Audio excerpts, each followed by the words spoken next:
बिस्मिल्लाहिर्रहमानिर्रहीम। अस्सलाम वालेकुम। मैं हूं हारून अब्बासी। कराची में जो मसीही लड़की का जो जबरी मज़हब तब्दील करके निकाह करने का जो मामला था और जो ये कंट्रोवर्सी बनी हुई थी, पहले तो मैं आपको बता दूं कि ये सारी कंट्रोवर्सी क्या है और ये क्या सारे मामला थे। 27 अक्टूबर को सिंध हाई कोर्ट में एक केस आता है। उसमें कहा यह जाता है कि एक बच्ची थी मसीही जिसको कुछ दिन कबल अगवा करने के बाद उसको जबरी तौर पे उसका मज़हब तब्दील करवाया गया। क्रिश्चियन से उसको मुसलमान बनाया गया। उसके बाद फिर उससे निकाह कर लिया गया। बच्ची की उम्र 13 साल है और ये बच्ची का वालिदैन ने बच्ची के जो दावा किया है वो 13 साल का कहा है कि 13 साल की बच्ची है और उनके पास उनके सर्टिफिकेट, हॉस्पिटल बर्थ सर्टिफिकेट और जो भी बेफाम वाला मामला सारे कंप्लीट हैं। और बच्ची की बज़ाहिरन अगर आप शक्ल भी देखें तो वो आपको 13, 14 साल, 12 साल की लगती है। अब ये जो सारी सिचुएशन है, इस केस के हवाले से जो लोगों की राय है वो बहुत मुख्तलिफ है। कुछ लोग इसके हक़ में हैं और कुछ लोग इस पर शदीद तनकीद कर रहे हैं और जो मुतल्लिका शख्स है उसको बाज़ लोगों ने दरिंदा तक कहा। मैं ये कहता हूँ और मेरी जो राय है, मैं इस चीज़ को कहता हूँ, ये तस्वीर पहले आप देख लें फिर आपको मैं बताता हूँ। ये तस्वीर आप देखें। अब आप इस तस्वीर को देखने के बाद अपने दिल पर हाथ रखें और आप सोचें, खुदा न ख्वास्ता, अल्लाह ना करे, किसी मुसलमान बच्ची जो 12-13 साल की हो, कम उम्र हो, उसकी वो टीन एजर भी ना हो, उसको अगवा किया जाए और उसका मज़हब तब्दील करके खुदा न ख्वास्ता मुसलमान से उसको किसी दूसरी तरफ ले जाकर उसको निकाह कर लिया जाए या शादी कर ली जाए। तो फिर आप और मुझ पर क्या गुजरेगी? यही सिचुएशन इंसान तो है ना इस बच्ची के साथ जो गुजरी है और जो ये सारा मामलात है। पहले तो ये कहा जा रहा था कि ये बच्ची को अगवा किया गया और जो मुतल्लिका शख्स है किया उसने यही है। माँ बाप का जो इनका कहना है, इसकी जो वालिदा हैं वो करती थी घरों के काम और वालिद ड्राइवर थे। दोनों जब काम पर निकले थे तो पीछे जब वापस आए काम से तो बच्ची गायब थी।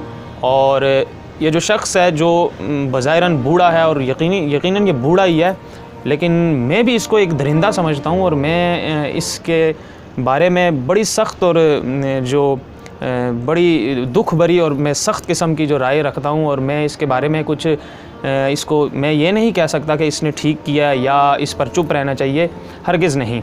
बच्चे के वालिदैन के मुताबिक इस शख्स ने बच्ची को अगवा किया, कुछ दिन अपने साथ रखा। उसके बाद जब बच्ची के वालिदैन मुतल्लिका थाने गए, वहाँ पर FIR दर्ज हुई।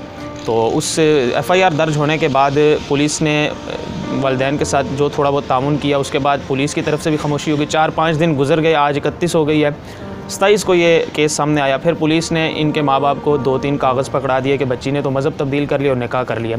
सिंध में मैं आपको आपकी याद के लिए एक चीज़ क्लियर कर दूँ, सिंध में कानून मौजूद है।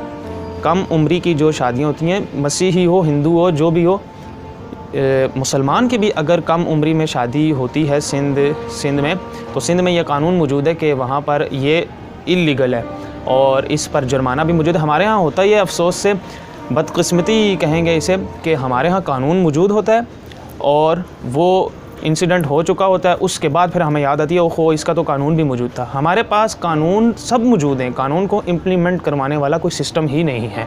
और जब सिंध हाई कोर्ट में ये जब केस आया तो फिर सिंध हाई कोर्ट ने इसमें जो अपना आर्जी सा फ़ैसला सुनाया और पुलिस को तहकीकात करने से रोक दिया और बच्ची के तहफ़्फ़ुज़ के लिए उन्होंने जो रिमार्क्स पास करने थे वो जो रवायती तौर तरीका है वो उन्होंने कर दिए। और हालांकि अगर अदालत को इस चीज़ का इल्म नहीं है कि सिंध में ये कानून मौजूद है और उसके ख़िलाफ़ कार्रवाई करने का हुक्म दिया जाए और बच्ची को, ये तो निकाह एक्सेप्ट ही नहीं हो सकता। आप शरई लिहाज से भी इस्लाम इस चीज़ की हरगिज़ इजाज़त नहीं देता और जो कानूनी लिहाज से भी ये एक जुर्म है। बज़ाहिरन ये जो केस है ये छोटा सा केस लगता है, लेकिन इसके जो असरात हैं पाकिस्तान के जो बैरूनी तौर पर भी ख़तरनाक साबित हो सकते हैं और पाकिस्तान का एक इम्पेक्ट ख़राब जा रहा है, एक इमेज दुनिया के सामने ख़राब हो रही है। सिंध में जो हिंदू कम्युनिटी थी उनके जो जबरी जो मज़हब तब्दील करवाने के जो शिकायत थी वो सिंध हाई कोर्ट में, सुप्रीम कोर्ट में और इस्लामाबाद हाई कोर्ट में भी दर्ज होती रही। इस तरह के वाक़यात सामने आते थे। लेकिन जो मसीही बरादरी है, जो अक़लियतों में मसीह हैं, अब कराची में जो ज़्यादातर मुकीम हैं, अब उनकी तरफ से भी ये चीज़ें सामने आ रही हैं। पहले तो इंडिया इस पर प्रोपेगेंडा, अब इंटरनेशनल मीडिया इसको कवर कर रहा है और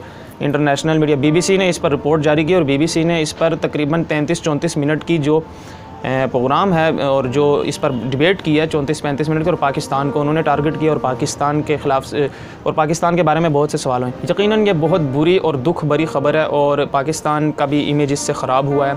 मैं ये समझता हूँ कि इस शख्स के बारे में किसी को भी नरम राय का इजहार नहीं करना चाहिए। इस शख्स के बारे में सख्त से सख्त इक़दामात किए, क्योंकि अगर इस तरह के वाक़यात की रोकथाम के लिए काम ना किया गया और इस तरह की जो वाक़यात हैं ये बढ़ते जाएंगे और आने वाले दिनों में आइंदा जो चीज़ें देखने को मिलेंगी वो पाकिस्तान के लिए ना सिर्फ ख़तरनाक होंगी बल्कि हमारे मुआशरे के लिए इतनी ख़तरनाक साबित हो सकती हैं जिससे जो रेप है उसकी शरह मज़ीद तेज़ होगी और इस तरह के वाक़यात आम होते जाएंगे अगर इस केस में इस शख्स को इबरत का निशान ना बनाया।